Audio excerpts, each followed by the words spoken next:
Students, আজকে আমি class 3 গণিতগুলো করে দিচ্ছি। একটু দেখো, আমার গণিতের সমাধানগুলো করে দিচ্ছি। চ্যানেলটাকে সাবস্ক্রাইব করো, লাইক করো, কমেন্ট করো। ঠিক আছে, আগে গুনে নিব কটি পেন্সিল। এটা কটি পেন্সিলের বাক্স আছে, আগে খুঁজে নিই। 1টি 2টি 3টি 4টি 5টি 6টি। এবারে কটি বাক্স আছে? 6টি পেন্সিলের বাক্স আছে, আগে লিখে নিলাম।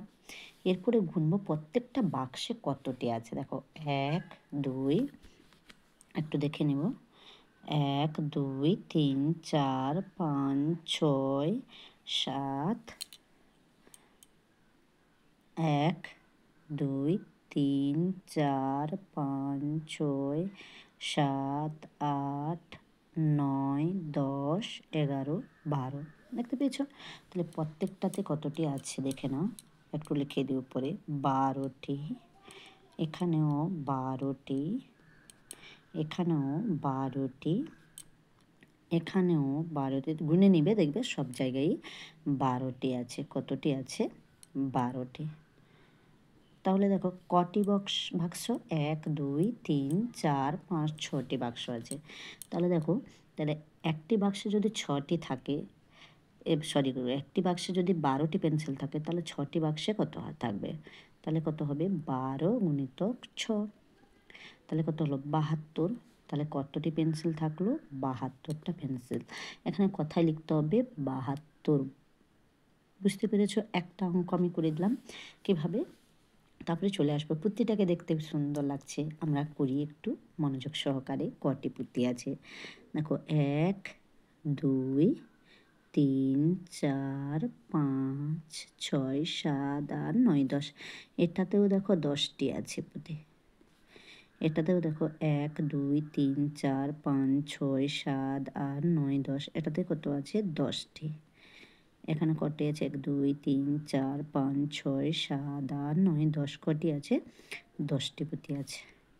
এখানে দেখো 1 2 3 4 5 6 7। কটি পুঁতি আছে? 7টি। কটি পুঁতি আছে? 7টি। তাহলে দেখো তিনটাতে কটি পুঁতি আছে? 10টি করে পুঁতি আছে। তাহলে আমি কি করব? 3 গুণিতক 10 যুক্ত 7। কারণ একটিতে যদি 10টি থাকে, তাহলে 3টিতে কত? যেহেতু সমান আছে, বুঝতে পেরেছ? 30 যুক্ত 7 যোগ করে দেবো, কত হবে? 37টি। তাহলে এখানে কতটি পুঁতি থাকলো? 37টি। এখানে কথায় লিখে দিব 37 হলো। এরপরে চলে আসবো আমরা প্লেটে কতগুলো সন্দেশ আছে আমরা দেখব। কটি প্লেট আছে? 3টি প্লেট আছে। কটি আছে দেখতে, কটা আছে আমাদের দেখতে হবে। 1 2 3, দেখো 1 2 3 4 5 6 7। এখানে কটি আছে? 7টি। 1 2 3 4 5 6 7। কটি আছে? 7টি। তারপরে দেখো 1 2 3 4 5 6 7 8 9। কটি আছে? 9টি। তাহলে দেখো দুটো প্লেটের সমান আছে, তাহলে একটা প্লেটে 7টে থাকলে দুটি প্লেটে কত থাকবে? 2 গুণ 7 যুক্ত 9, 7 দুনে 14। ঠিক আছে, 7 দুনে 14 যুক্ত 9 সমান কত হবে? 23টি।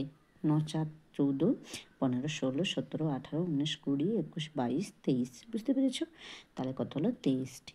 এখানে কতটা সন্দেশ? 23টা সন্দেশ। এখানে বাংলায় লিখে দিব 23।